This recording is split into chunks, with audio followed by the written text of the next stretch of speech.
A 7-year-old girl stood before 500 bikers and said, "One of you is my father, and I'll find out who engines died." Silence fell.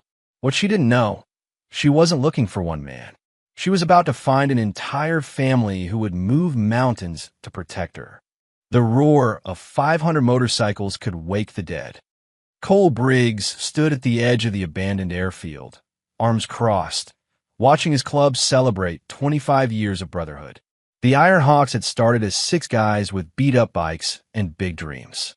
Now, they were a family, rough around the edges, sure, but loyal to the bone. Dust devils swirled across the cracked runway. The July sun beat down on rows of gleaming chrome and leather. Men twice Cole's age laughed and shared stories. Younger riders showed off their new paint jobs. This was what the Hawks were about: freedom, honor, and standing together no matter what. Cole's phone buzzed. Probably Karen from the diner again, asking if they needed more burgers. He ignored it. Then something changed. The bikes nearest the staging area began cutting their engines. One by one, the roar died down like a wave moving backwards. Cole frowned. The memorial speech wasn't for another hour. What was going on? "Cole!" Big Tommy jogged over, his gray beard stained with barbecue sauce. "You better come see this." "See what?" "Just come." Cole followed him through the crowd. Brothers stepped aside, their faces confused, some angry, some just curious. Nobody spoke. That's when Cole knew something was seriously wrong. Bikers were never quiet.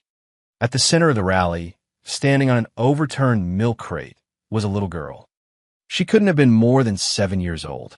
Skinny legs and worn jeans. Oversized t-shirt with a faded cartoon character. Dark hair pulled into a messy ponytail. And in her small hands, she clutched 2 things: a crumpled photograph and something that made Cole's blood run cold. A pendant, their pendant. The girl's eyes swept across the sea of leather and tattoos without a trace of fear. When she spoke, her voice was clear and steady, cutting through the silence like a knife. "One of you is my father," she said, "and I'm going to find out who." The words hung in the air like smoke. Cole's heart hammered. He pushed forward, his boots crunching on gravel. "Who brought her here?" he called out. "Whose kid is this?" Heads shook. Murmurs rippled through the crowd. The girl's chin lifted. "Nobody brought me. I came myself. Took 2 buses and walked 3 miles. "Jesus Christ," someone muttered. Cole reached the crate and looked down at her. Up close, he could see the dust on her cheeks, the sweat on her forehead. This kid had traveled hard to get here. But what grabbed his attention was the pendant dangling from her fingers. It was Iron Hawks, no question. The engraved hawk with spread wings, the motto underneath, freedom through brotherhood. But it wasn't just any pendant. Cole could see the scratches, the weathered silver, the tiny serial number stamped along the edge. This was old, real old. "Where'd you get that?" Cole's voice came out rougher than he intended. The girl met his eyes without flinching. "My mom gave it to me before she died. 3 weeks ago." A collective intake of breath from the surrounding bikers. Cole's jaw tightened. "I'm sorry, kid. I really am. But that doesn't mean—" She said, "One of you is my dad." The girl thrust the photograph forward. "She said to find the Iron Hawks. She said you'd help me." Cole took the photo carefully. It was old, the colors faded, the edges soft from handling. It showed a young woman, pretty, with kind eyes and the same dark hair as the girl, standing next to a man in a leather vest. The Iron Hawks patch was clearly visible on his back. The location was familiar. Cole recognized the banner in the background. Hawks' annual charity run, 2015. 10 years ago. But the man's face was turned away from the camera, looking at something off to the side. Cole couldn't make out his features. "Do you know who he is?" the girl asked, her voice smaller now, more vulnerable. Cole studied the photo, his mind racing. 2015. That was the year before everything went to hell. Before Diesel died. Before Mark Rafe left the club in the middle of the night. Before. He looked closer at the pendant in the girl's hand, tilting it to catch the light. The serial number was clear now. HK 2015-047. His stomach dropped. "What's your name?" Cole asked quietly. "Lily. Lily Carson." Carson. The name hit Cole like a punch to the gut. He kept his face neutral, but his mind was spinning. Carson, as in Ray Diesel Carson, the best rider the Hawks ever had.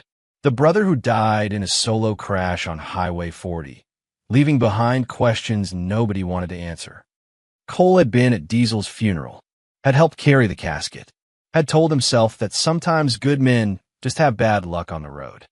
But Diesel had never mentioned a girlfriend, never mentioned a baby, unless he didn't know. "Listen, Lily," Cole started, but she cut him off.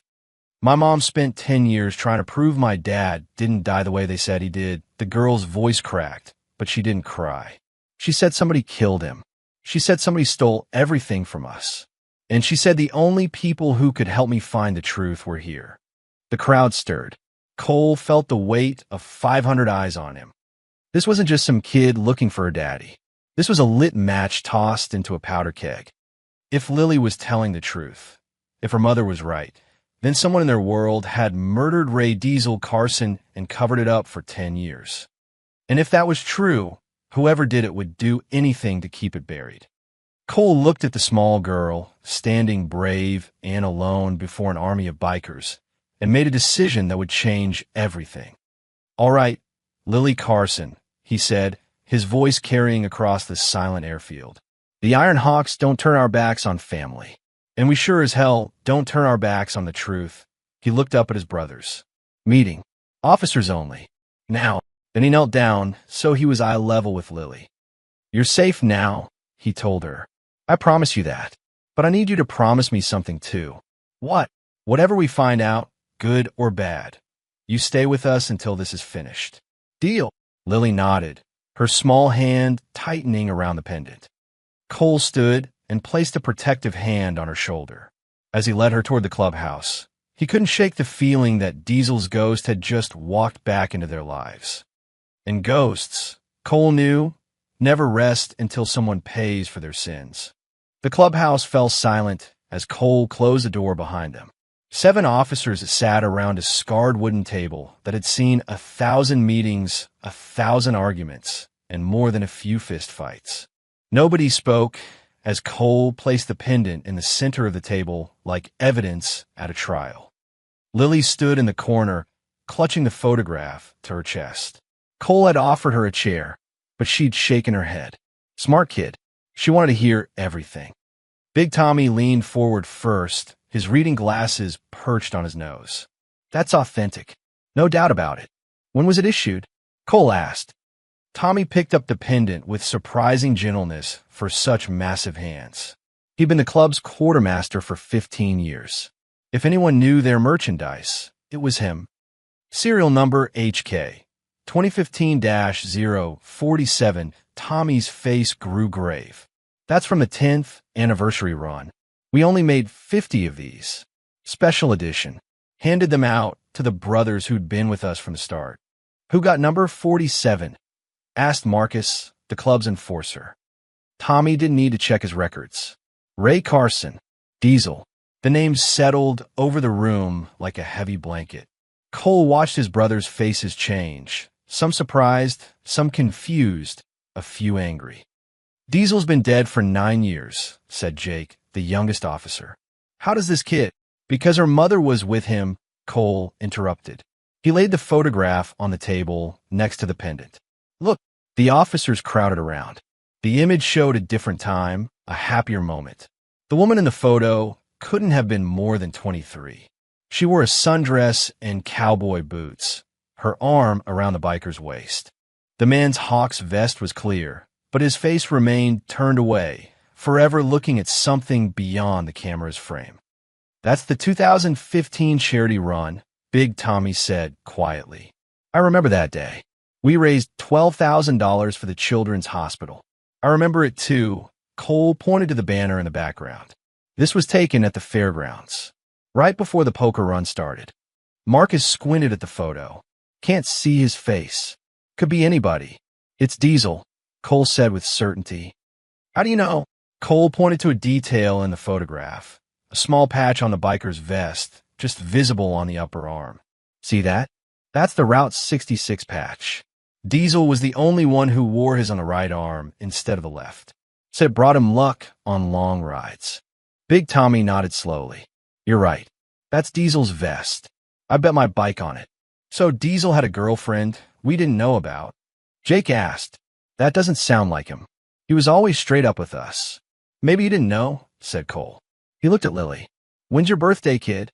March 18th, Lily answered. I'm 7.5. Cole did the math in his head. The charity run was in June 2015. Diesel died in February 2016, and she paused. If your mom got pregnant at the run, she wouldn't have known for sure until August, maybe September. And Diesel was dead before she could tell him. Big Tommy finished. The room went quiet again. Cole could see his brothers processing this. Diesel, their brother, their friend, had a daughter he never knew existed. Marcus broke the silence. The kid said her mom thought Diesel was murdered. That's a serious accusation. It is, Cole agreed. Diesel crashed on Highway 40, Jake said. Solo run. Lost control on the curves. The police report was clear. Was it? Cole challenged. Because I remember reading that report, and I remember thinking it didn't add up.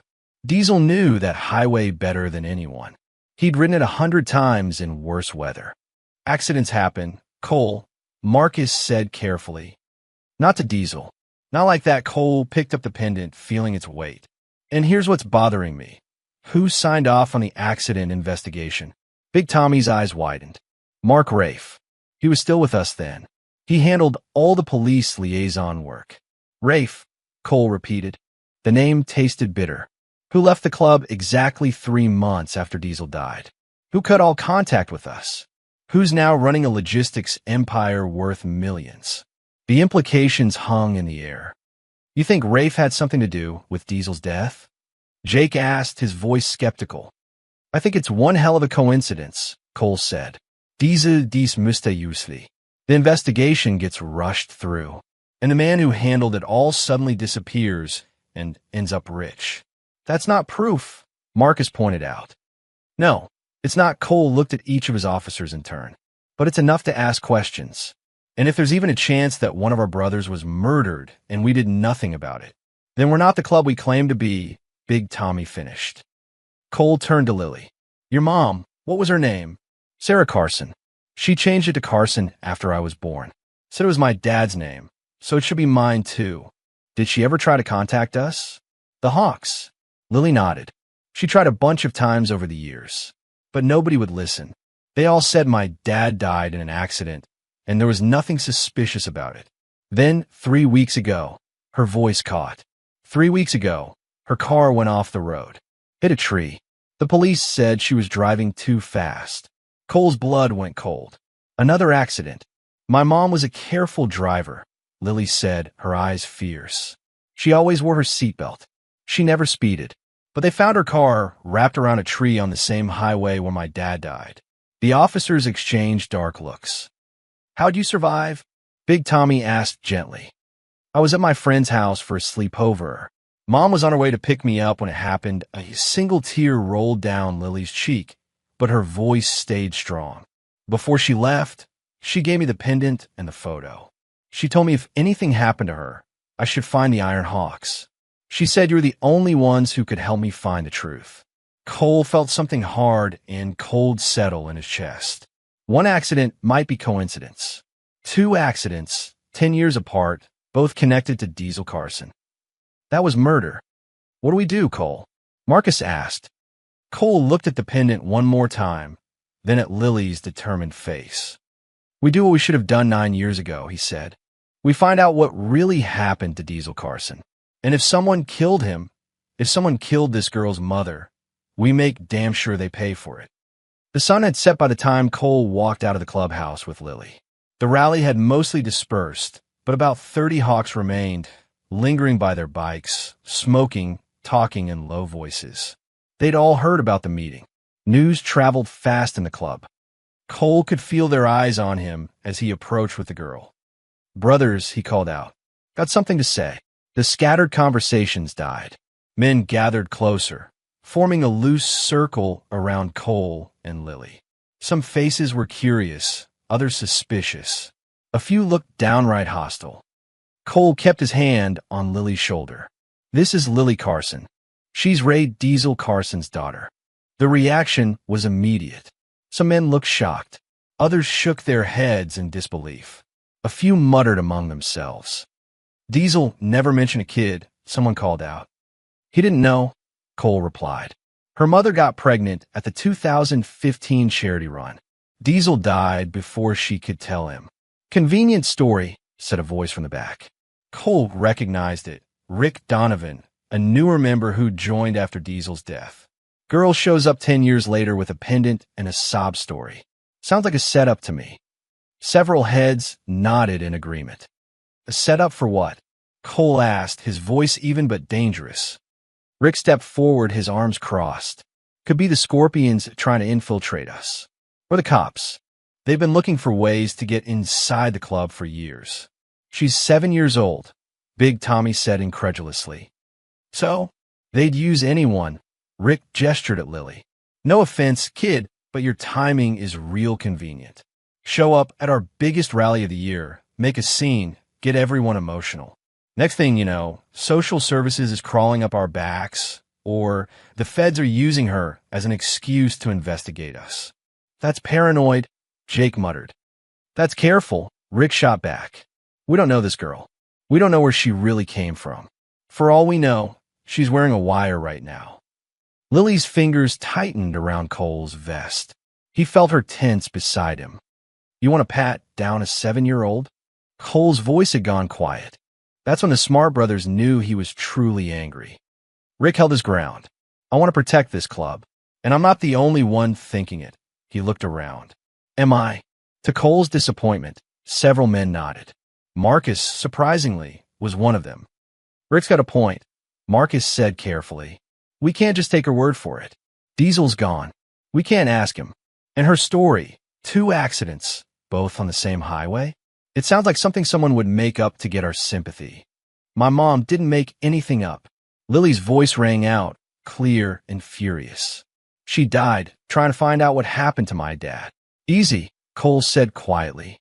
But Lily pulled away from him, stepping forward to face the crowd of bikers. Her small frame seemed impossibly tiny against the wall of leather and muscle, but she didn't back down. "You think I wanted to come here?" she demanded.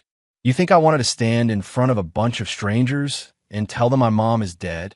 I am scared. I'm alone. I have nobody." Her voice cracked, but she pushed through. "But my mom's last words to me were, 'Find the Hawks.' One of them is your blood. So I came here because she believed you'd help.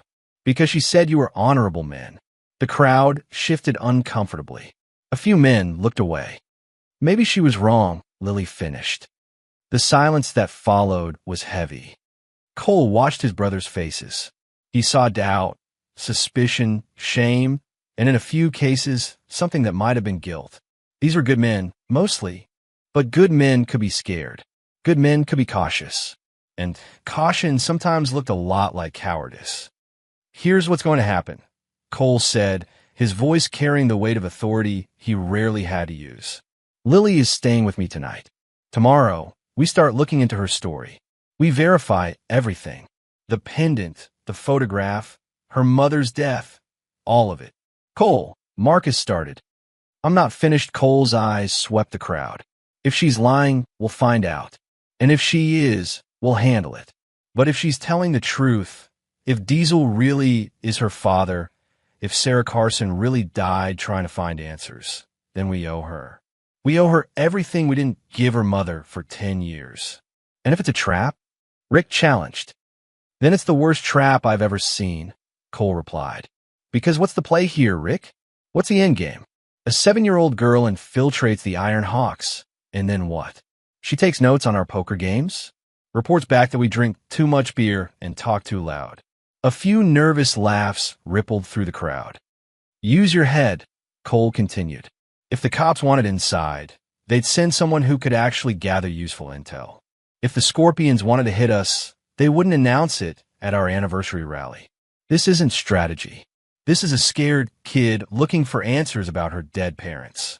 He let that sink in, then added quietly, and we're supposed to be better than the kind of men who turn away scared kids. Big Tommy stepped forward. Cole's right. The club was founded on honor. If we can't extend that to a child, Diesel's child, then what the hell are we doing here? I'm with Cole, Jake added. One by one, other brothers nodded or voiced their agreement. Not everyone. Rick and a handful of others still looked skeptical, but enough. A majority. Cole turned to Lily. You got anywhere else to go? Family? Friends? She shook her head. Just foster care. That's where they were going to put me. But I ran away before they could. All right then. You're staying with me tonight. Tomorrow we'll figure out the rest. He looked at the assembled hawks. Anyone got a problem with that? You could take it up with me directly. Otherwise, this meeting's over. The crowd began to disperse, some men clapping Cole on the shoulder as they passed, others avoiding his eyes. Rick walked away without a word, his disapproval clear. When most of the brothers had left, Big Tommy approached. You sure about this, Cole? No, Cole admitted, but it's the right thing to do. Tommy nodded slowly. Diesel would have done the same. He had a soft spot for strays, he smiled sadly. Used to feed the alley cats behind the old clubhouse. Remember? Cole did remember. Diesel had been tough as nails on the road, but had a heart bigger than anyone gave him credit for. Come on, kid, Cole said to Lily. Let's get you some food and a safe place to sleep. As they walked to his truck, Lily looked up at him. Thank you. Don't thank me yet, Cole said. We've got a long road ahead. But as he started the engine, he couldn't shake the feeling that by taking Lily in, he'd just painted a target on both their backs. If someone had killed Diesel to keep secrets buried, they wouldn't hesitate to kill again. Cole's apartment was small and sparse. A couch, a TV, a kitchen table with 2 chairs. He wasn't home much. The clubhouse was his real home.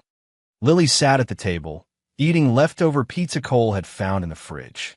She'd been quiet since they arrived, her eyes taking in everything like she was memorizing escape routes. Smart kid. Too smart for her age. You can take the bed, Cole said, grabbing a blanket from the closet. I'll crash on the couch. I'm fine on the couch. Kid, you've had the worst month of your life. Take the bed. Lily didn't argue further. She was exhausted. Cole could see it in the dark circles under her eyes, the way her shoulders sagged when she thought no one was looking. Cole, she said quietly. Yeah, do you think my dad was a good person? The question hit harder than Cole expected. He pulled out the other chair and sat down across from her. Diesel was one of the best men I ever knew, he said honestly. Never backed down from a fight, but never started one either. He'd give you the shirt off his back if you needed it. And on the road, Cole smiled. He was like poetry on a bike. Smooth, fast, fearless. Then why did he crash? That's what we're going to find out. After Lily went to bed, Cole made a phone call. It's 2 a.m, Big Tommy grumbled on the other end. I need the archives. Everything from 2015 and 2016-inch. A pause. You really doing this? Yeah, I really am. Give me an hour. Cole met Tommy at the old clubhouse, the original building they'd used before upgrading 5 years ago. It sat on the edge of town, half forgotten, mostly used for storage now. Tommy unlocked the door and flipped on the lights, revealing stacks of boxes, old furniture, and filing cabinets that probably hadn't been opened in years. Records are in the back, Tommy said, leading the way. We kept hard copies of everything important back then. Didn't trust computers. They found a filing cabinet labeled 2015 to 2016. Tommy pulled it open, releasing the smell of old paper and dust. What were we looking for exactly? Diesel's accident report, Cole said. Police records, witness statements, anything the club kept on file. Tommy's thick fingers rifled through folders until he found one marked Carson, Ray deceased. He pulled it out and laid it on a nearby table. Cole opened the folder carefully, like it might explode. The first document was the official police report. February 14th, 2016. Valentine's Day. Cole had forgotten that detail. Diesel had died on Valentine's Day. The report was clinical and cold. Single vehicle accident. Highway 40, mile marker 73. Victim lost control on curve, struck guardrail, ejected from motorcycle. Pronounced dead at scene. No witnesses. No other vehicles involved. Cole read it twice, his jaw tightening. What's wrong? Tommy asked. Everything. Cole pointed to a line in the report. Subject was traveling at excessive speed during delivery run. He looked up. What delivery run? Tommy frowned. I don't remember Diesel doing any runs that week. The club didn't have any shipments scheduled. Exactly. Cole flipped to the next page, the incident diagram. It showed the curve where Diesel had supposedly lost control. And look at this. Mile marker 73. That's the gentle curve, not the sharp one. Diesel could have taken that curve in his sleep. Maybe he was distracted. Diesel. Cole shook his head. The man who refused a ride with headphones because he said you needed all your senses on the road? Not a chance. He kept reading. The toxicology report came back clean. No alcohol, no drugs. The bike inspection showed no mechanical failures. Everything about the accident was textbook normal except for one glaring fact. It shouldn't have happened. Then Cole found the signature at the bottom of the final page. Investigation concluded by Mark Rafe, Ironhawks MC Liaison Officer. Cole's blood went cold. Rafe signed off on this, he said quietly. Tommy leaned over to look. Yeah, he was our liaison back then. Handled all communication with local law enforcement. Made sure things went smooth for us. Maybe too smooth. Cole tapped the signature. This report was filed and closed in less than 48 hours. Most accident investigations take at least a week. Rafe said the police wanted it wrapped up quick. Didn't want media attention on a motorcycle club. Or he wanted it buried before anyone could ask questions. Cole pulled out his phone and searched for Mark Rafe's name. The results came up immediately. Mark Rafe, CEO of Rafe Logistics Incorporated. The company's website showed a smiling man in an expensive suit standing in front of a fleet of black SUVs and delivery trucks. The bio boasted about how Rafe had built his empire from the ground up starting in 2016. The same year Diesel died. Tommy, what did Rafe do before he left the club? He was in logistics, had a small delivery business. Mostly local stuff, packages, freight, nothing major. And now he's worth millions. Cole showed Tommy the website. Look at this. He started expanding in 2016. Bought out 3 competitors. Opened offices in 5 states. All within a year of Diesel's death. Tommy's face darkened. You think Diesel's delivery run had something to do with Rafe's business? I think it's one hell of a coincidence that Diesel dies doing a mysterious delivery run. Rafe closes the investigation in record time. Then leaves the club and suddenly has the money to build an empire. Cole flipped through more pages in the folder. Near the back, he found a shipping manifest. Partially burned, water damaged, barely legible. But he could make out a few key details. A shipment number, a date, February 13th, 2016, the day before Diesel died, and a destination code. What's that? Tommy asked. I don't know, but someone tried to destroy it. Cole held it up to the light. Why keep a damaged manifest in Diesel's death file unless it meant something? Maybe it was evidence. Or maybe Rafe didn't destroy it thoroughly enough. Cole took a photo of the manifest with his phone. Can you get this to Luca? See if he can enhance the image. Pull any more information from it. Tommy nodded. Kid's a wizard with computers. If there's anything recoverable, he'll find it. Cole stared at the folder spread across the table. The neat, sanitized story of how Ray Diesel Carson died. Too neat. Too simple. Too convenient. Diesel didn't crash, Cole said quietly. Someone killed him, and Rafe covered it up. That's a serious accusation, Cole. I know Cole met Tommy's eyes, but I'm right. I can feel it. Diesel was murdered for whatever he was carrying that night. Rafe made sure the investigation went nowhere, then used whatever Diesel was transporting to build his business. If you're right, and we go after Rafe, Tommy trailed off. Then we're going to war with a very rich, very powerful man who's already killed at least twice to protect his secrets, Cole finished.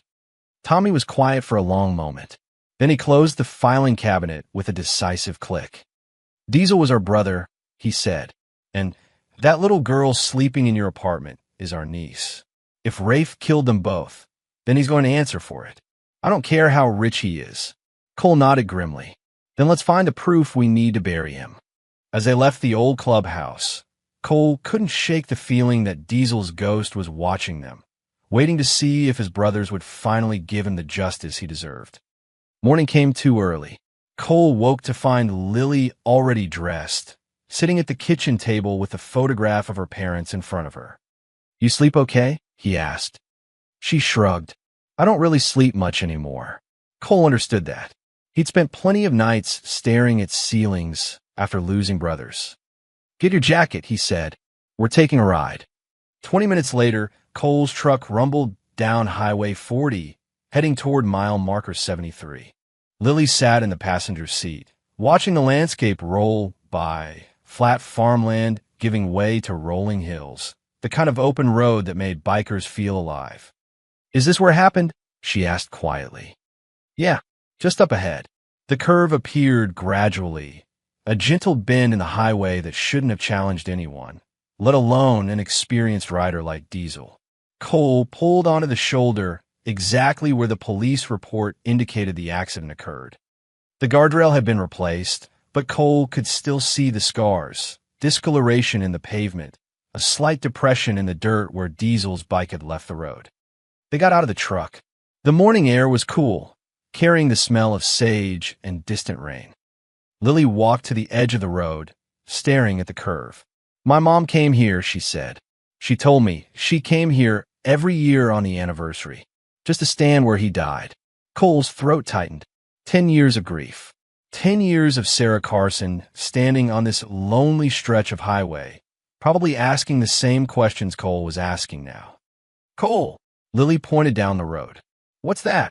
About a quarter mile back, partially hidden behind an old billboard, Cole spotted a structure he'd almost forgotten. Ed's garage, a rundown mechanic shop that had been there for decades. Come on, Cole said. The garage looked like it might collapse in a strong wind. Faded paint, rusted tools scattered in the yard, a single bay with a truck up on blocks.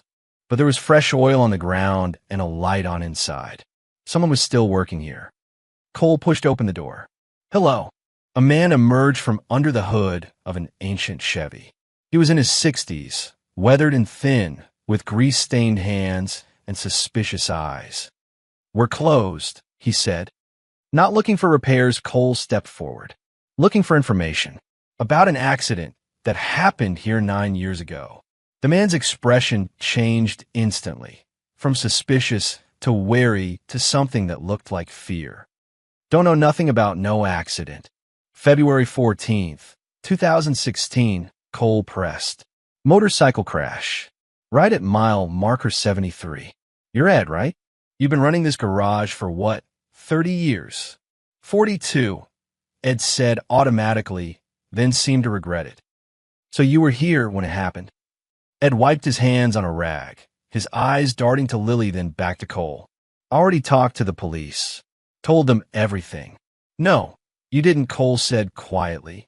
Because if you had, the investigation wouldn't have been closed in 48 hours. Ed's jaw worked. He looked like a man caught between two bad choices. Please, Lily said, stepping forward. That was my dad who died. I just want to know what really happened to him. Ed stared at her for a long moment. Something in his weathered face softened. Your dad, Ray Carson. They called him Diesel. Ed closed his eyes.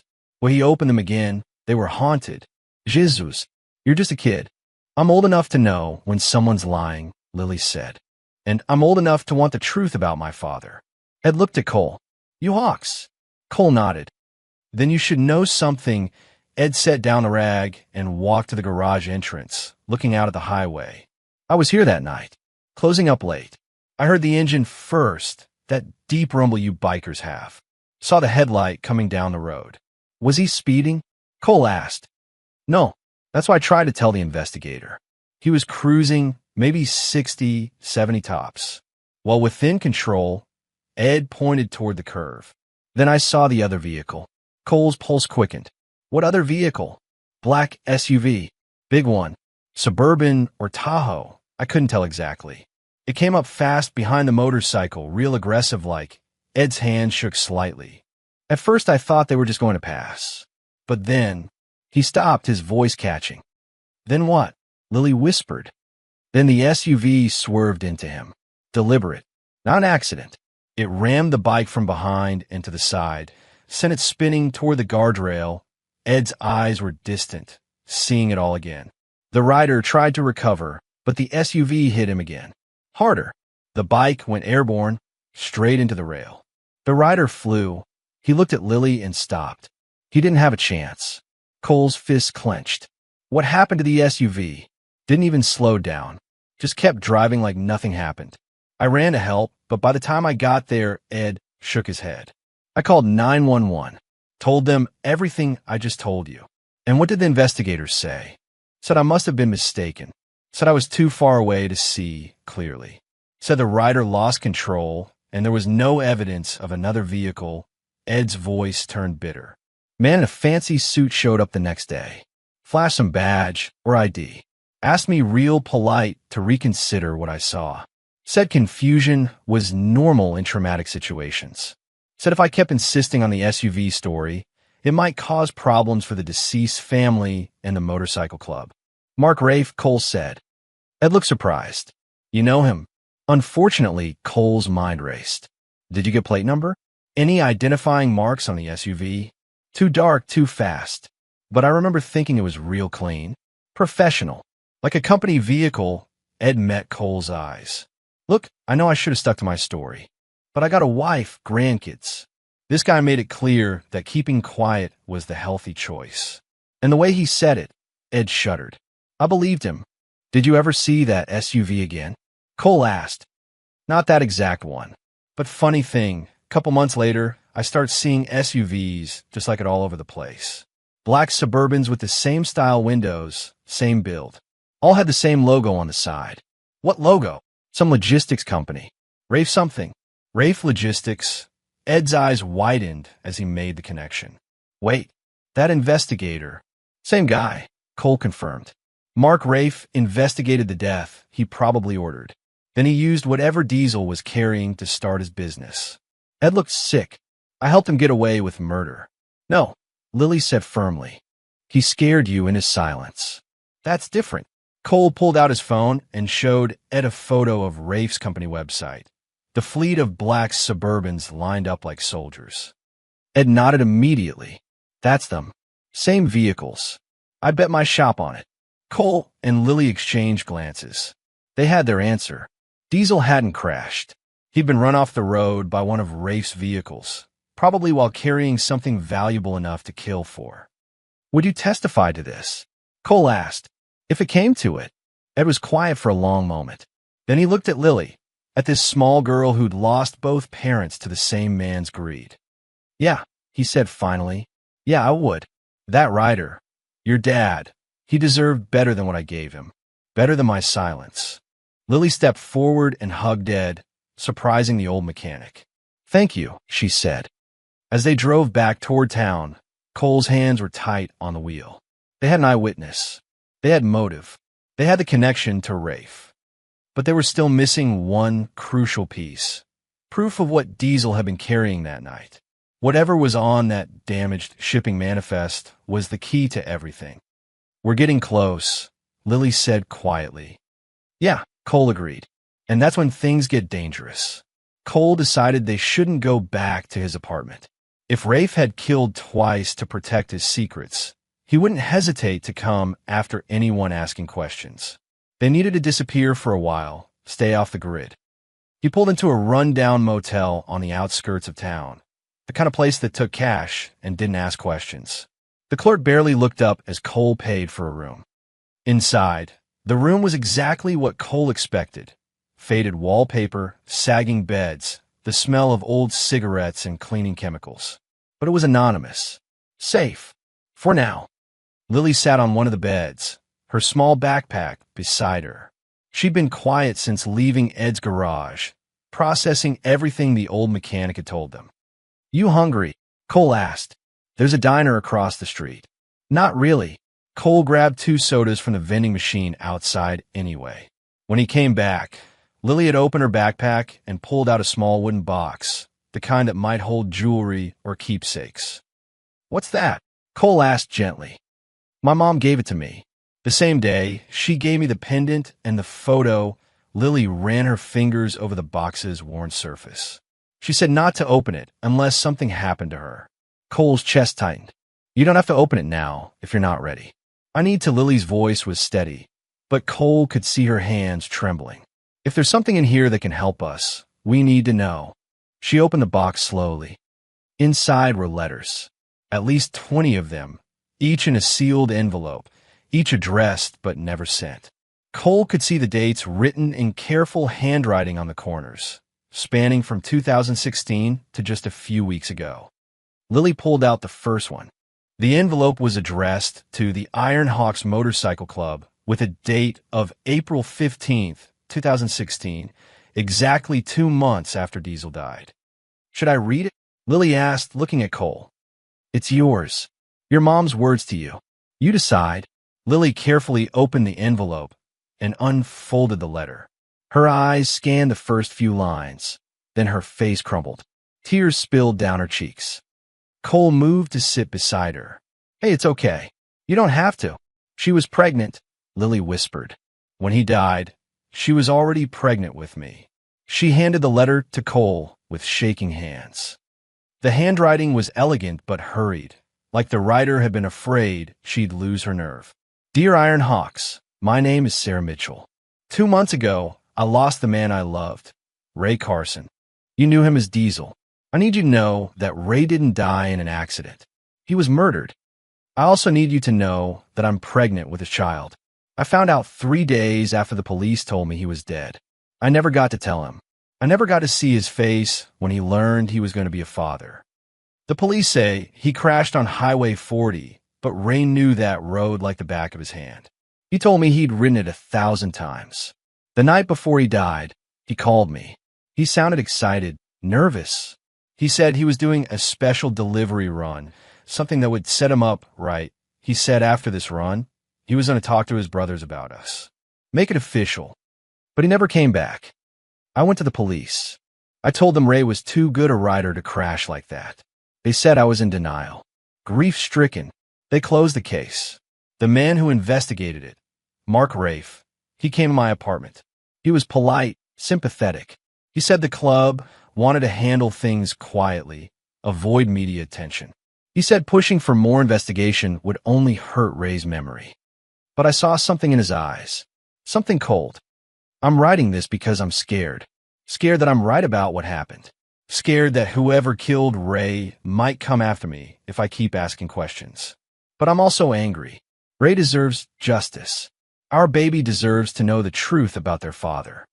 If you're reading this, maybe it means I found the courage to send it. Or maybe it means something happened to me too.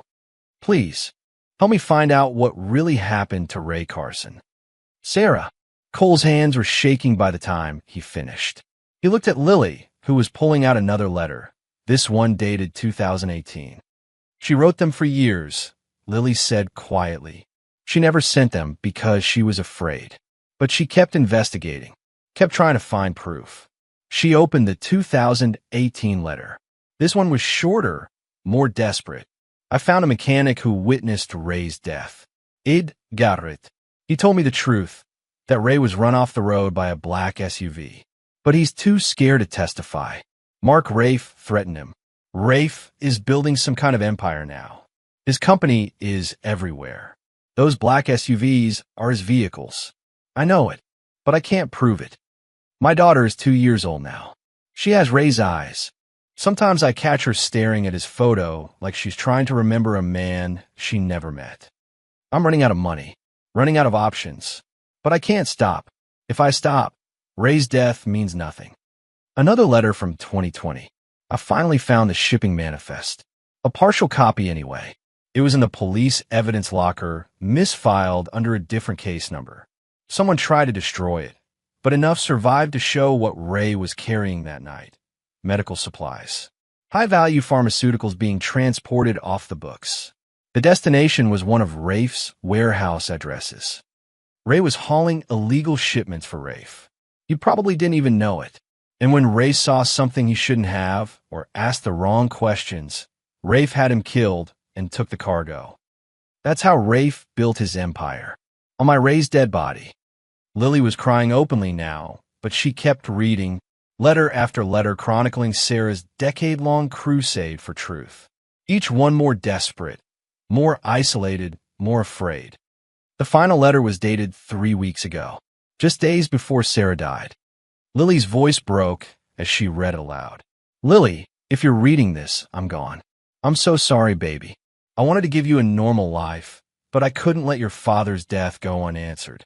I finally found enough evidence to bring to the Iron Hawks. I'm going to contact them tomorrow. Hopefully, they'll listen. Hopefully, they'll help us. But I need you to know something. If anything happens to me, it wasn't an accident. Mark Rafe has been watching me. I've seen his cars following me. I've gotten calls with no one on the other end. He knows I'm close to exposing him. You are the bravest, strongest little girl I know. You have your father's courage. Find the Hawks. Show them the pendant and the photo. Tell them the truth. Don't let Rafe win. I love you more than all the stars in the sky. Your daddy would have loved you too. Mom. Lily crumpled the letter against her chest and sobbed. Cole pulled her close, letting her cry into his shoulder. This 7-year-old girl had carried the weight of her mother's war, her father's death, and her own grief all alone. She knew. Lily choked out. She knew he was going to kill her, and she contacted you anyway. Cole felt rage burning in his chest, hot and pure and righteous. Sarah Carson had spent 10 years fighting for justice. She'd raised a daughter alone, lived in fear, sacrificed everything to find the truth. And just when she'd finally gathered enough evidence to expose Rafe, he murdered her too. 2 deaths. 2 good people are raised to protect one man's empire. I promise you, Cole said, his voice hard as iron. We're going to make him pay for this. For your dad, for your mom, for every year they stole from both of you. Lily pulled back, wiping her eyes. Ow! Cole looked at the scattered letters. A decade of evidence, witness testimony, Sarah's tireless investigation. Your mom did most of the work already. She just needed someone to believe her. He picked up the letter, mentioning the shipping manifest. We find that manifest. We get Luca to analyze it. And then we take everything we have, Ed's testimony, your mom's letters, the manifest, and we bring Rafe down. What if he runs? He won't run. Cole's smile was cold. He thinks he's untouchable. That's his weakness. We're going to use it against him. Lily nodded, her tears drying, her jaw set with determination that reminded Cole so much of Diesel it hurt. Sarah Carson had fought alone for 10 years, but her daughter wouldn't fight alone. She had the Iron Hawks now, and the Hawks protected their own. Cole called an emergency meeting for that evening. By the time he and Lily arrived at the clubhouse, the parking lot was already full. Word had spread fast. Cole had evidence about Diesel's death, and it pointed straight at Mark Rafe. The main hall was packed. At least 60 Hawks had shown up, far more than usual for a regular meeting. Cole could feel the tension in the air like static before a storm. He stood at the front of the room with Lily beside him. Big Tommy and Jake flanked them, a show of support. Marcus stood off to the side, his expression unreadable. Brothers, Cole began, you all know why we're here. Lily Carson came to us claiming her father, our brother Diesel, was murdered. Most of you thought she was lying or confused. I'm here to tell you she was right. He laid out everything they'd found. Ed's eyewitness testimony, Sarah's letters, the suspicious police investigation, Rafe's convenient rise to wealth immediately after Diesel's death. The room erupted. This is insane. Rick Donovan was on his feet immediately. You're talking about accusing one of our former brothers of murder based on some old letters and a mechanic story? Ed saw it happen. Cole shot back. Rafe's SUV ran Diesel off the road. Ed's statement is worthless. Rick gestured wildly. He already told police it was an accident. Any lawyer would tear him apart on the stand. He changed his story 9 years later. That's not evidence. That's desperation. Several older members nodded in agreement. What about the letters? Jake challenged. Sarah Carson documented everything. Letters from a dead woman who never came forward when she was alive, said Frank Morrison, one of the founding members. His voice was grave. Cole, I understand you want justice for Diesel. We all do. But do you know what you're really asking us to do here? I'm asking us to stand up for our brother. You're asking us to go to war with a multi-million-dollar corporation, Frank corrected. You're asking us to reopen an investigation that involves illegal pharmaceutical shipments. Do you understand what that means? The feds will crawl all over us. They'll use this as an excuse to investigate the entire club. We're clean, Cole said. Now we're clean, Frank emphasized. But we weren't always. You start pulling at this thread, and who knows what else unravels. Some of us have families, Cole. Businesses. Lives that don't include going to prison because we stirred up a decade-old mess. Diesel had a family too, Lily said quietly. Every eye in the room turned to her. He had me. He just didn't know it. Frank's expression softened, but he didn't back down. I'm sorry about your parents, little girl. I truly am. But that doesn't change the reality of what pursuing this could cost the rest of us. So we do nothing. Big Tommy's voice boomed across the room. We let Diesel's murder slide because it's inconvenient? Since when do the Iron Hawks bow to rich bastards? Since those rich bastards can destroy everything we've built. Rick Fireback. Rafe has lawyers, politicians, cops on his payroll. You think he got where he is by playing fair? He'll crush us. Let him try, said a voice from the back. It was Carlos, a younger member who joined 3 years ago. Diesel was murdered. That's what matters. We can't call ourselves brothers if we're too scared to stand up for one of our own. Easy to say when you don't have kids, snapped another older member. I have kids. Carlos stepped forward, and I want them to know their father stood for something. That honor actually means something in this club. The room divided along clear lines, the younger members rallying behind Cole, the older ones worried about consequences. Voices overlapped, arguments escalating. Enough. Marcus's voice cut through the chaos. The enforcer rarely spoke at meetings, but when he did, people listened. Cole, can I ask you something? Go ahead. What's your endgame here? Say we prove Rafe killed Diesel. Say we even get him arrested. Do you really think he goes quietly? Men like that don't. Marcus's eyes were hard. He'll come at us with everything he has. Legal, illegal, whatever it takes. People could get hurt. People could die. Is revenge worth that? It's not revenge, Cole said firmly. It's justice. There's a difference. Not to the people who get caught in the crossfire. Cole took a deep breath. He'd expected resistance, but the depth of it surprised him. These were his brothers, men he'd ridden with for years, and they were afraid. He couldn't entirely blame them. Rafe was dangerous, rich, connected. Going after him was a huge risk. But looking at Lily standing beside him, small and brave and alone in the world, Cole knew he couldn't walk away. I hear you, he said, addressing the whole room. All of you. I understand the risks. I understand what we're up against. But I also know this. The Iron Hawks were founded on a principle. We ride with honor, not ghosts. He let that sink in. If one of ours was killed dirty, we bring him peace. That's not negotiable. That's not something we do only when it's convenient or safe. It's who we are. Pretty words, Rick muttered. But words don't pay legal fees or protect our families when Rafe comes after us. Then don't come after him with me, Cole said simply. This isn't a club vote. I'm not ordering anyone to help. But I'm doing this, with or without support. Lily deserves to know her father died with honor. Sarah deserves justice for fighting alone for 10 years. And Diesel, his voice caught. Diesel deserves brothers who won't abandon him just because it's been 9 years. The room went silent. Big Tommy stepped forward. I'm with Cole. Jake nodded. Me too. Carlos and 3 other younger members joined them. But at least half the room stayed seated, faces troubled but resolved. They wouldn't stand in Cole's way, but they wouldn't help either. Marcus was the last to decide.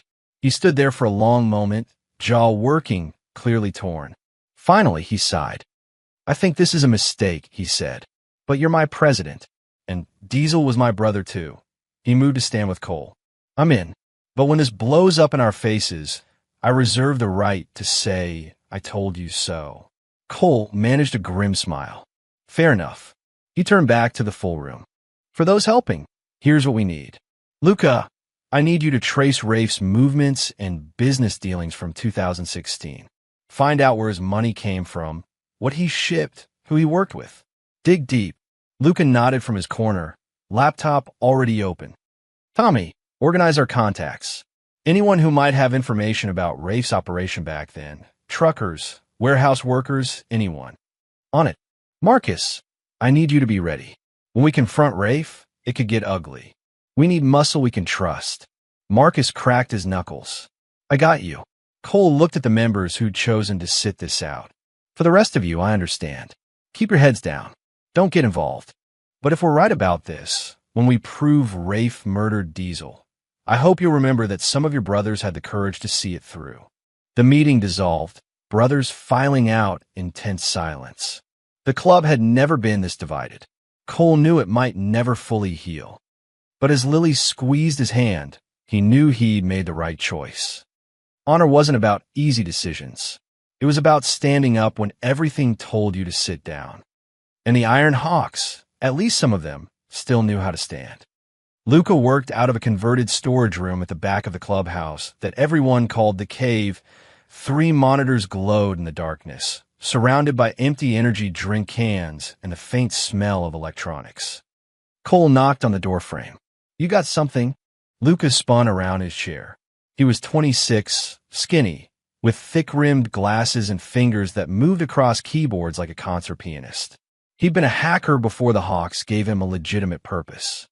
You're not going to believe this, Lucas said, gesturing to his center monitor. That pendant Lily has? It's not just jewelry. It's a tracking system. Cole stepped closer. What? Look at the serial number. HK 2015-047. I thought it was just an inventory code, but I ran it through some databases. Luca pulled up a screen showing strings of code. Back in 2015, the club was experimenting with a security measure for high-value shipments.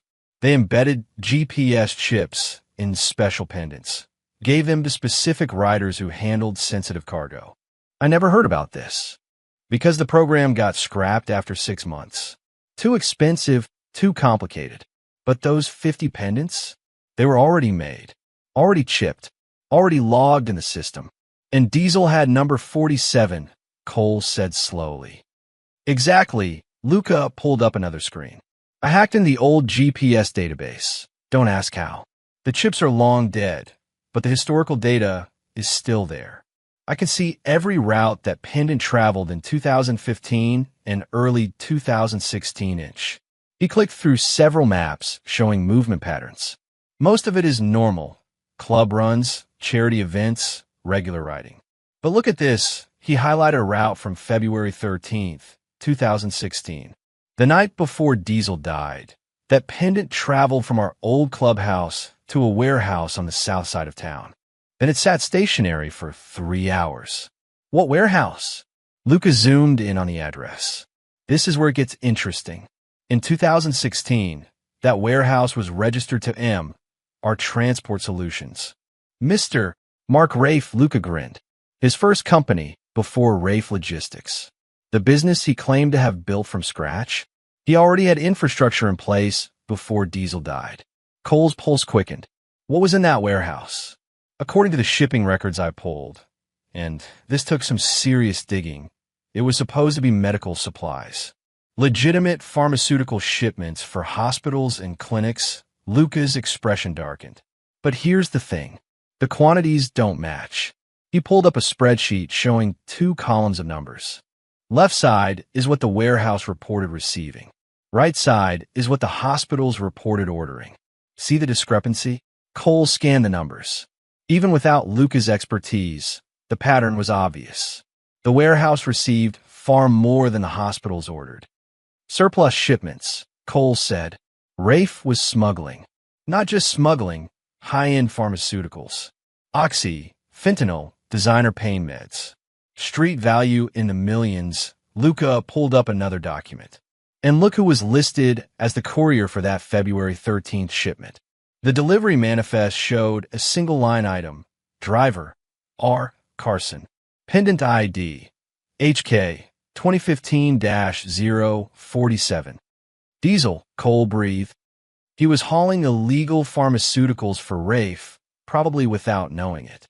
The legitimate medical supplies were a front. The real money was in the off-books cargo. Luca leaned back in his chair. Now, I can't prove what happened next, but I can piece it together. Diesel picks up the shipment, drives to the warehouse, and at some point realizes what he's actually carrying. Maybe he opens the wrong crate. Maybe he asks the wrong questions. So Rafe decides he's a liability. Cole continued. Can't risk Diesel going to the club or the cops. Easier to eliminate him and take the cargo. Exactly. And here's your proof. Luca pulled up a final document. A scanned shipping manifest, partially burned and water damaged, but digitally enhanced. Remember that damaged manifest you found in Diesel's death file? I cleaned it up. Look at the shipment number. Cole leaned in close. The number was clear now. MR 2016 PCHRM 0213. MR for Mark Rafe. 2016 is the year. PCHRM for pharmaceuticals. And 0213, February 13th. The night Diesel died, Luca pointed to another line. And look at the destination code. Destination, MR Vault South. What's MR Vault South? Luca clicked over to a corporate filing document. According to Rafe Logistics Incorporation papers, filed in March 2016, 1 month after Diesel died, the company's primary asset was a secured storage facility at the same Southside warehouse address. He used that facility as collateral for a massive business loan. That loan let him expand into 5 states within a year. Cole felt the pieces clicking into place. Rafe killed Diesel, stole the pharmaceutical shipment, and used it to build his empire. That's not even the best part. Luca's smile was predatory. I cross-referenced Rafe Logistics' early shipping records with the manifest codes. Guess what started appearing in his legitimate business 3 months after Diesel died? He pulled up a list of shipment codes. They all started with the same format as the February 13th manifest, MR year PCHRM date. He kept using the same system, Cole said in disbelief. He got away with murder and just kept doing it. For at least 2 years, yeah. Then he got smart and changed his coding system. But those first 2 years, that's how he built the capital for his legitimate business. Drug money laundered through fake pharmaceutical shipments. Cole stared at the screens, his mind racing. This was it. This was the proof they needed. Diesel's pendant had been tracking his movements the night he died. The manifest showed what he was carrying. The corporate records showed how Rafe had profited from the theft. Can you testify to this? Cole asked. In court, I mean. Can you explain how you found all this? Luca hesitated. Some of my methods weren't exactly legal. Breaking into databases, hacking corporate servers, that could be a problem. But the data itself is real. Completely real. I didn't fabricate anything. I just found it through unconventional means. Then we'll figure out the legal part later. Cole clapped Luca on the shoulder. This is good work. Really good. There's one more thing. Luca pulled up a current photograph. Mark Rafe, standing in front of his company headquarters, smiling for a business magazine. I did some digging into his recent activities. He's been tracking mentions of Diesel Carson's name online. Set up alerts. Hired a digital reputation management company. 3 weeks ago, those alerts went crazy. 3 weeks ago, Cole repeated, when Sarah died. She must have contacted him, or tried to. Either way, he knew someone was asking questions again. Luca met Cole's eyes. He's watching for this, Cole. The second we make a move, he'll know. Good, Cole said grimly. I want him to know we're coming. He pulled out his phone and texted the core team. Meeting in 1 hour. We have him. As he walked out of the cave, Cole felt a dark satisfaction settling in his chest. For 9 years, Mark Rafe had lived free, built an empire on stolen goods, and murdered friends. He thought he was untouchable. But he'd made one critical mistake. He'd left a trail, and the Iron Hawks had just found it. Now came the hard part, making sure Rafe paid for every drop of blood on his hands. Cole made the call from a burner phone, standing in the parking lot of a truck stop 20 miles outside town. He'd rehearsed the words carefully. Rafe Logistics. How may I direct your call? Mark Rafe, please. Tell him it's Cole Briggs. From the Iron Hawks.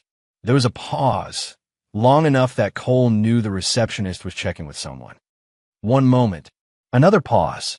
Then a voice Cole hadn't heard in 9 years, smooth and confident. Cole Briggs. This is a surprise. Hello, Mark. It's been a long time. How's the club? Thriving. Which is actually why I'm calling. Cole kept his tone neutral, almost friendly. We're expanding our charity operations. Looking for corporate sponsors. Your name came up. Did it now? Rafe sounded amused. You were one of us once. And from what I hear, you've done very well for yourself. I thought maybe we could meet, talk about old times and new opportunities. Bury the hatchet, as they say. The silence on the other end lasted several seconds.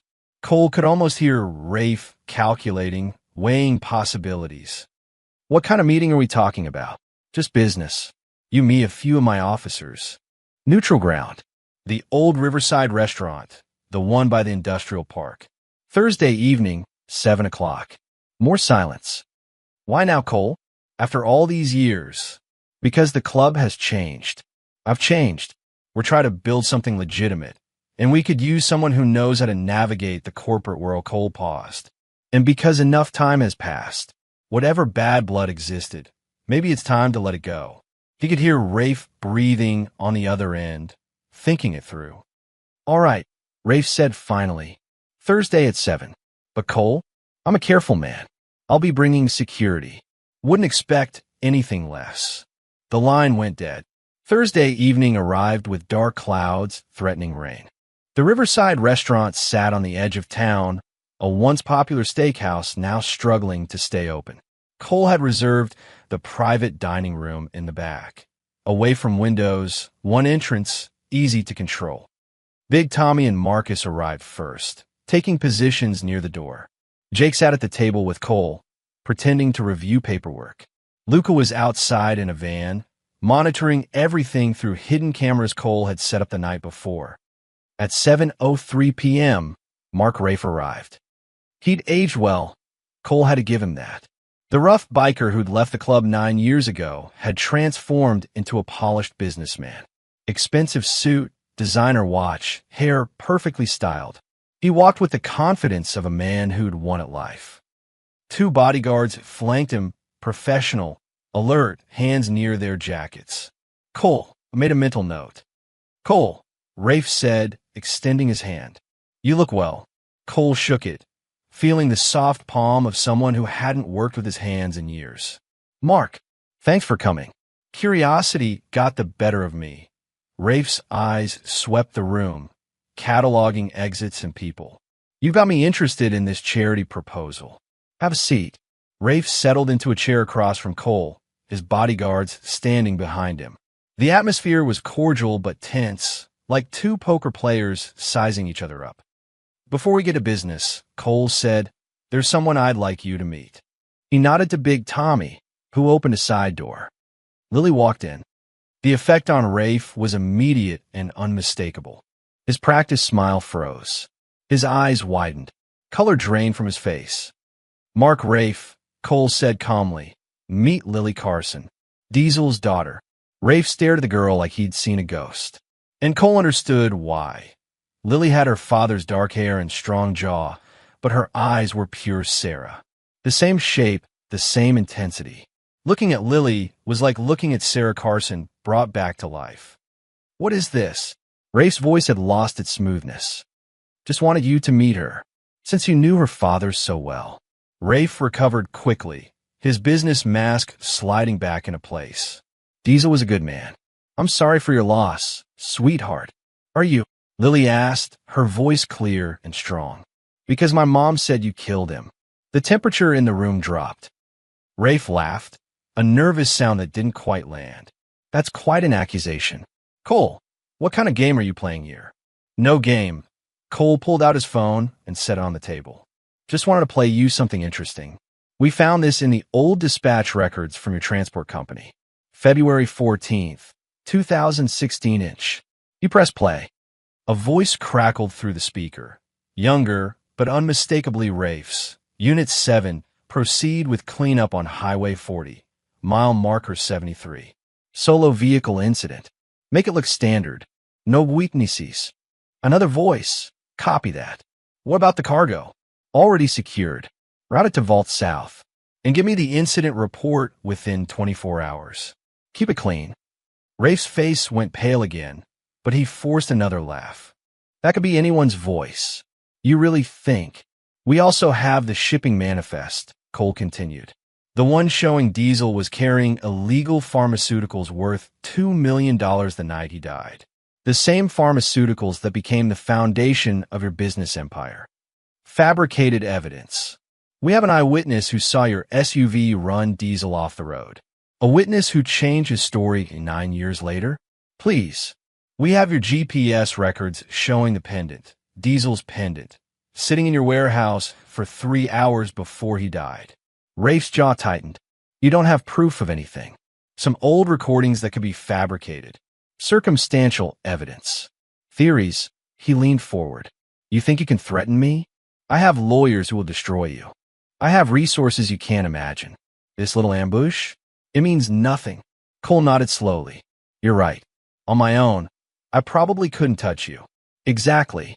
So why don't we? That's why I didn't come alone. Cole looked toward the window. Outside, red and blue lights suddenly illuminated the parking lot. Car door slammed. Footsteps approached the restaurant. Rafe stood abruptly. What did you do? I made a call. To the FBI, actually. Turns out they've been very interested in pharmaceutical smuggling operations in this region for years. When I showed them what we found, the dispatch recordings, the manifests, the GPS data, the corporate records showing unexplained capital gains, they were very excited. The restaurant door opened. 4 FBI agents in windbreakers entered, led by a woman in her 40s with sharp eyes and an all-business expression. Mark Rafe, she said, holding up a badge. I'm Special Agent Chun. We have a warrant for your arrest on charges of murder, racketeering, and pharmaceutical trafficking. Rafe's bodyguards tensed, but Chin's hand moved to her weapon. Don't. They froze. This is insane, Rafe said, his composure finally cracking. I haven't done anything. This is harassment. I want my lawyer. You'll get your call. Chin nodded to her agents. Cuff him. As the agents moved forward, Rafe's eyes locked on Cole with pure hatred. You have no idea what you've done. You think this is over? I'll bury you. I'll bury the entire club. You already buried 2 good people, Cole said quietly. Now, the whole world is going to know what you are. The agents pulled Rafe's hands behind his back. The sound of handcuffs clicking shut was the sweetest sound Cole had heard in years. As they led Rafe toward the door, he turned back one last time, looking at Lily. She looks just like her mother, he said, almost to himself. Sarah never knew when to quit either. That's a confession, Agent Chin noted. Thank you for that. Rafe's face went white as he realized what he'd just said. They dragged him out into the rain, his expensive suit getting soaked, his perfect hair plastered to his head. The man who'd built an empire on murder and theft, reduced to just another criminal in handcuffs. Cole put his hand on Lily's shoulder. She was crying, but they were tears of relief. Is it really over? She whispered. Not yet, Cole said, but it's close. The FBI field office was a stark contrast to the smoky, lived-in atmosphere of the clubhouse. Fluorescent lights, white walls, the smell of burned coffee and printer toner. Cole sat in a conference room with Agent Chun, watching through one-way glass as Mark Rafe was processed. Your evidence was impressive, Chun said, reviewing the files spread across the table. The GPS data, the shipping manifests, the dispatch recordings. We've been building a case against Rafe's pharmaceutical operation for 2 years, but we couldn't connect him directly to the smuggling. You handed us everything we needed. Diesel's daughter deserved answers, Cole said simply. Through the glass, Rafe sat at a metal table, his expensive suit rumpled, his lawyer beside him, a sharp-eyed man in an even more expensive suit who'd arrived within 30 minutes of the arrest. "My client maintains his innocence," the lawyer was saying to another agent. "This is clearly a vendetta by a motorcycle gang with a grudge against a successful businessman." The agent, a younger man named Morrison, smiled. "Then how do you explain the dispatch recording from February 14th, 2016? We haven't authenticated that recording. It could easily be fabricated. We had it analyzed by our audio forensics team. It's genuine. Voice pattern matches your client. And we cross-referenced it with cell tower data. Rafe's phone pinged towers along Highway 40 the night Ray Carson died, despite him claiming he was home in bed." The lawyer's confident expression flickered. Morrison continued, "We also have bank records showing a deposit of $18 million into Rafe's business account 3 days after Carson's death. The source? Listed as equipment liquidation, but we can't find any equipment purchases or sales in his records from that period. Circumstantial. We have a pharmaceutical shipment manifest with Rafe's company codes. We have testimony from Ed Garrett, the mechanic who witnessed the hit and run. We have GPS data proving Carson was at Rafe's warehouse hours before he died." Morrison leaned forward. "And we have your client's own words at the restaurant tonight, admitting he knew Sarah Carson. He said, and I quote, 'She looks just like her mother.' Sarah never knew when to quit either. How did he know what Sarah Carson looked like unless he'd been tracking her?" Rafe shifted in his seat, his jaw tight. "That's taken out of context," the lawyer protested. "Is it? Because combined with Sarah Carson's death 3 weeks ago, another convenient single-vehicle accident on the same highway where Ray Carson died, it establishes a pattern." Morrison opened another file. "We pulled the police report from Sarah's accident. Guess who made a phone call to the responding officer? A man identifying himself as a concerned business associate, asking about the investigation. We traced that call. It came from your client's personal cell phone." The color drained from Rafe's face. His lawyer held up a hand. "I need to consult with my client privately." "Take your time," Morrison said, standing. "But here's what's going to happen.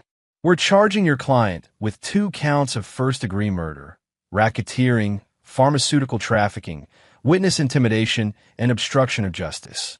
Bail will be set at $20 million. And given his resources and flight risk, I'd say the chances of him getting out before trial are slim to none." Cole was allowed to observe the formal charging an hour later. Rafe stood before a federal magistrate via video link, his lawyer beside him, as the charges were read aloud. "Mr. Rafe, you are charged with the murder of Ray Carson on February 14th, 2016, and Sarah Carson on September 28th, 2025. You are further charged with operating a criminal enterprise involving the trafficking of controlled substances, conspiracy to commit murder, and obstruction of justice. How do you plead?" "Not guilty," Rafe said, his voice hoarse. The magistrate looked unimpressed. Given the severity of the charges and the defendant's substantial financial resources, bail is set at $25 million, cash only.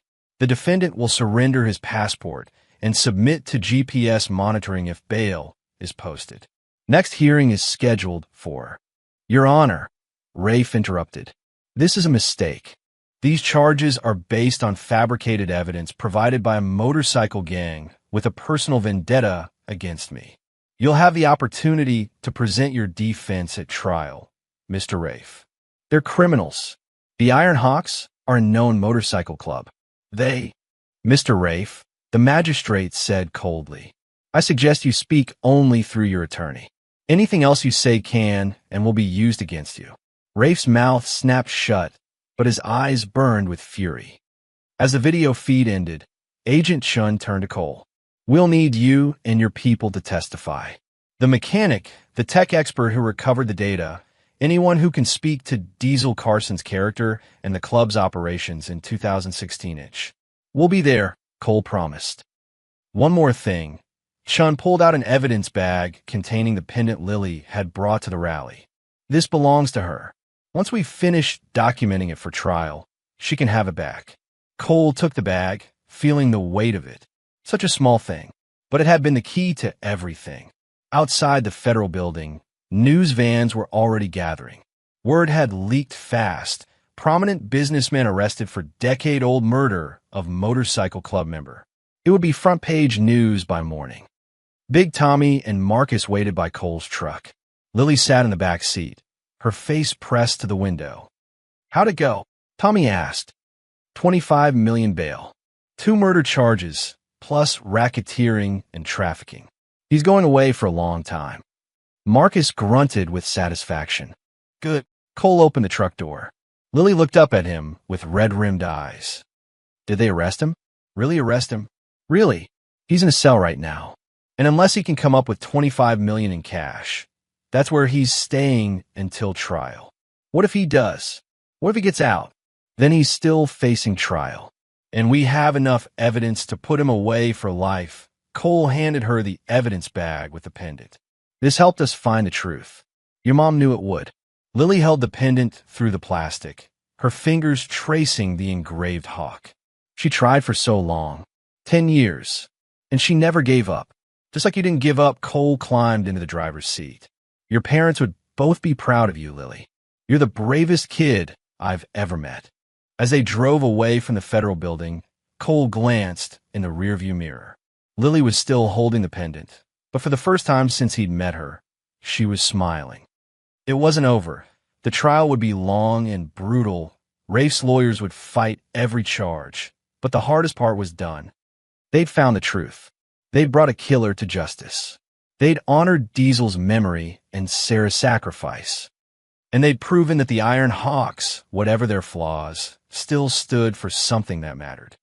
Honor, brotherhood, and the absolute refusal to let evil go unpunished. "Cole," Lily said quietly. "Yeah, thank you for believing me." Cole's throat tightened. "Thank you for being brave enough to find us." In the distance, thunder rumbled. Rain started to fall, washing the streets clean. Somewhere, Cole thought, Diesel and Sarah were finally resting. Their daughter was safe. Their killer was caught.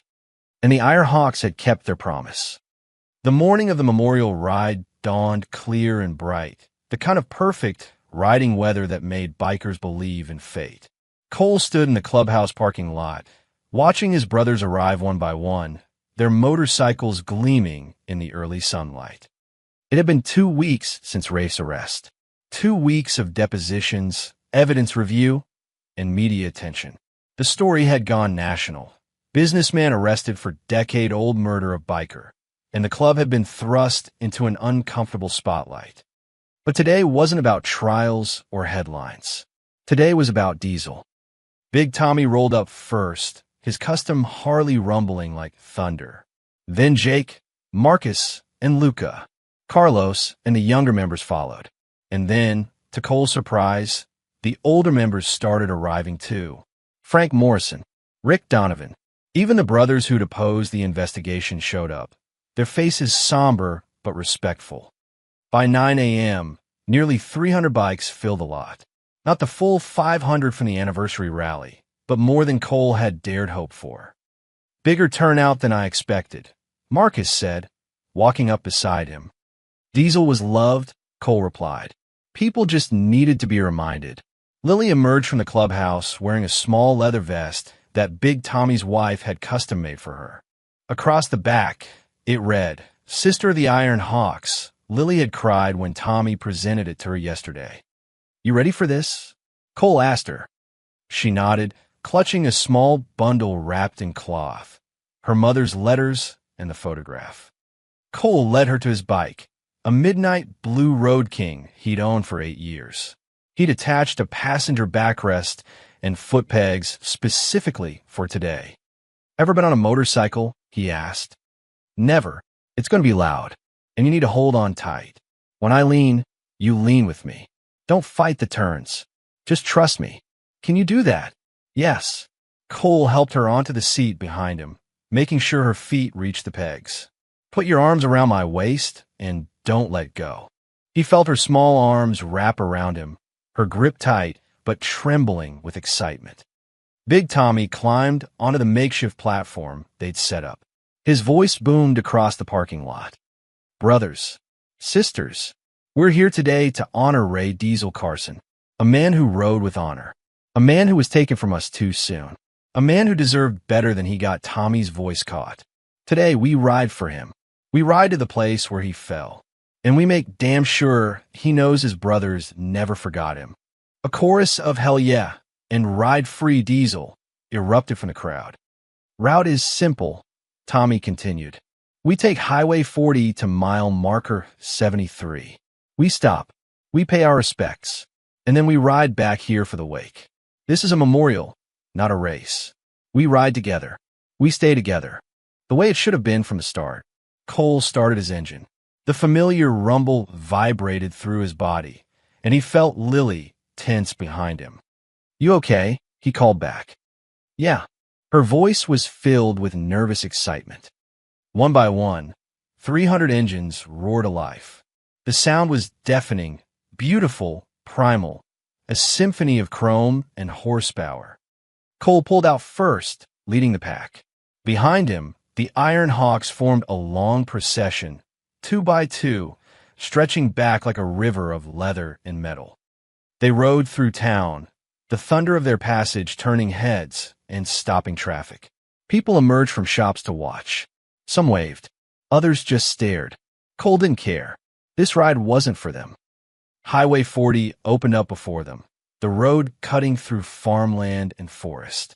Cole felt the wind in his face, the sun on his back, and Lily's arms tight around his waist. He understood, for a moment, why Diesel had loved this. The freedom, the simplicity, just you and the road and the brothers beside you. They rode in formation, a thundering tribute to a fallen friend. After 30 minutes, mile marker 73 appeared. Cole signaled and began to slow. The entire procession followed, engines dropping to idle, then cutting off one by one. Silence fell over Highway 40. Cole helped Lily off the bike. She stood there, looking at the curve that had taken her father's life. The guardrail was new, but the land remembered. Everything remembered. The Hawks gathered in a wide circle around the spot. Cole reached into his saddlebag and pulled out something he'd been keeping safe, Diesel's old riding patch, the one that had been in the club archives. The leather was worn, the stitching faded, but the Iron Hawks emblem was still clear. Lily, Cole said gently, would you like to place this? She took the patch with trembling hands, then knelt at the edge of the road. Carefully, reverently, she laid the patch on the ground. Then she unwrapped her mother's letters and placed them beside it, weighing them down with small stones so they wouldn't blow away. Mom, she whispered, Dad, I found the truth, just like you wanted. The bad man can't hurt anyone else now. Tears streamed down her face, but she kept talking. I wish I could have met you, Dad. Everyone says you were brave and kind. I wish I could have known you. She wiped her eyes. And Mom, I miss you so much. But I'm not alone anymore. I have a family.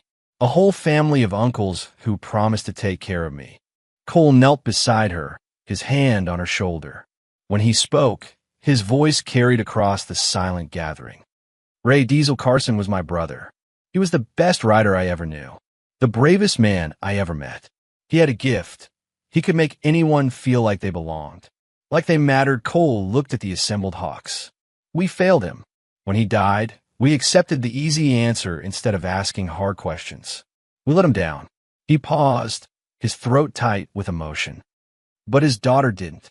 Lily Carson, 7 years old, came to us demanding justice, demanding truth. She was braver than all of us. Cole looked down at her. Diesel, if you can hear us, know this.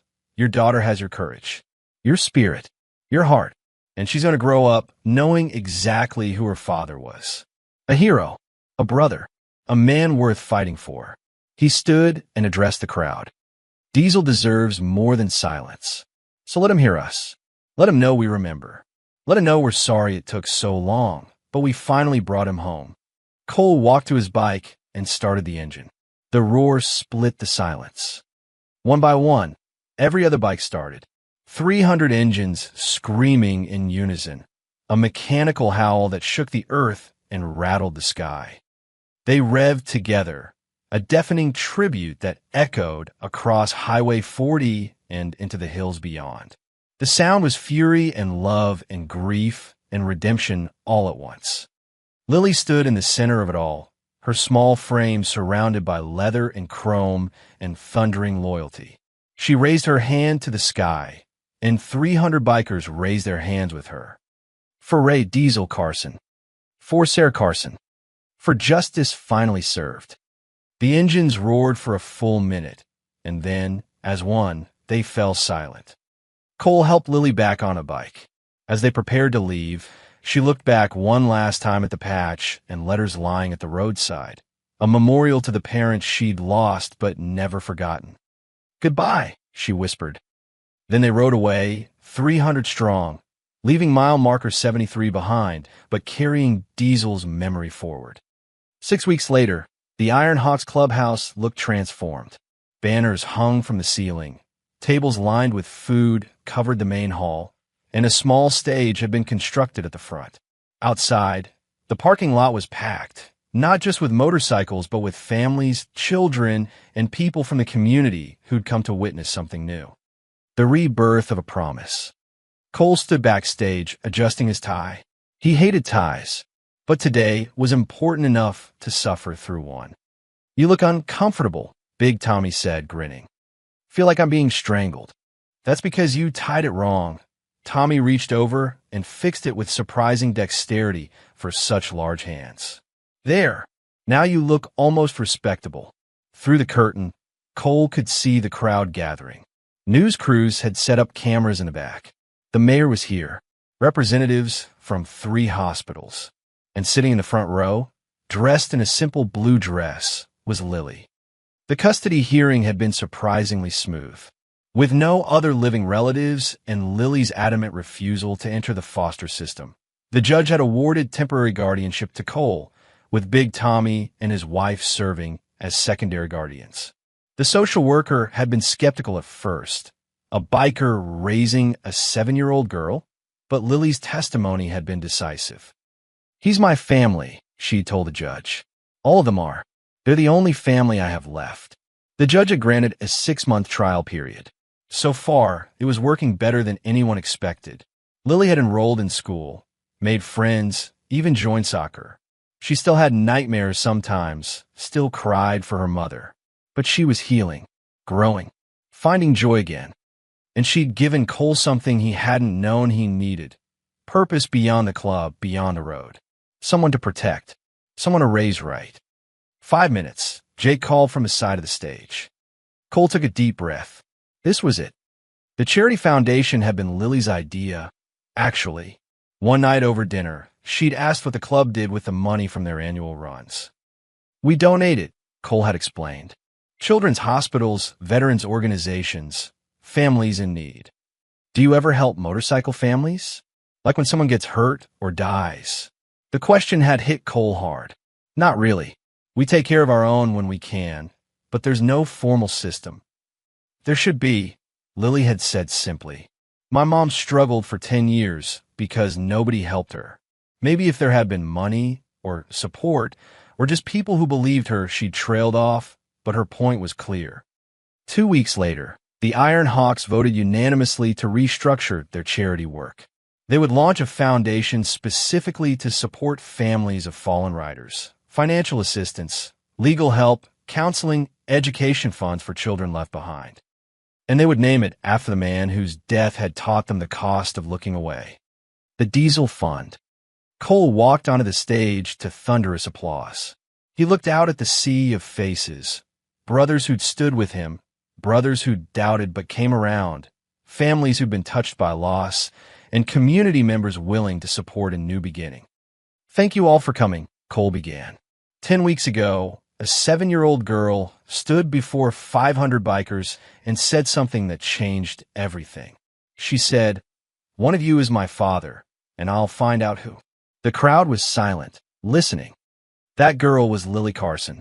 Her father was Ray Diesel Carson, one of the finest men I ever knew. And her quest for truth showed us something we'd forgotten. That honor isn't just about loyalty to the living. It's about justice for the dead.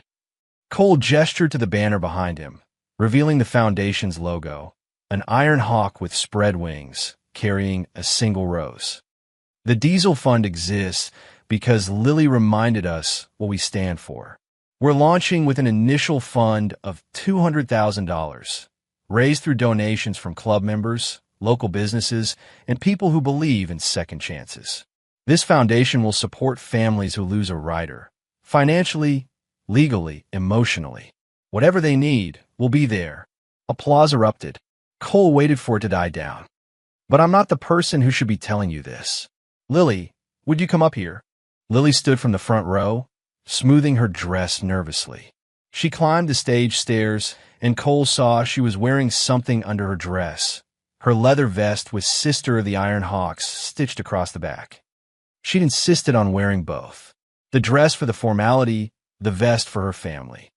Cole handed her the microphone. She looked so small behind the podium, but her voice was strong. My name is Lily Carson, she said. When I came to the Iron Hawks, I was looking for one person, my father. I thought if I could just figure out which one of you he was, I'd have my answer. She paused, looking out at the crowd. But I was wrong. I didn't find one father. I found 300-inch. Her voice grew stronger. Every single Hawk who helped me, who believed in me, who fought for the truth. You're all my father. You're all my family. Diesel wasn't just one man. He was a spirit, a promise. And that promise lives in all of you. Tears streamed down faces throughout the audience. Big Tommy wiped his eyes unashamedly. Even Marcus looked emotional. My mom spent 10 years alone, trying to find justice, Lily continued. But I'm not alone. I have uncles who teach me to change oil, aunts who braid my hair, brothers who make sure I do my homework. And I have a dad, Cole, who tucks me in every night and promises me I'm safe. She looked directly at Cole, smiling through her own tears. I found my father. He's not just one man, he's all of you. The applause was deafening. People stood, cheering, crying, celebrating. Cole knelt down and hugged Lily tight, and she whispered in his ear, Did I do okay? You did perfect, kiddo. Diesel would be so proud. As the ceremony concluded and people mingled, Cole stood on the stage, watching his brothers interact with families, shake hands with community leaders, and embrace the new mission they'd taken on. The club had been fractured, divided, lost. But now, for the first time in years, Cole felt it coming together, becoming what it was always meant to be, not just a motorcycle club, but a family, a force for good, a living tribute to a man who died for asking the wrong questions of the wrong person. Lily ran off to play with some of the other kids, her laughter ringing across the clubhouse yard. Big Tommy walked up beside Cole. You did good, brother. We all did. Think Diesel's watching. Cole looked up at the clear blue sky, feeling the warmth of the sun.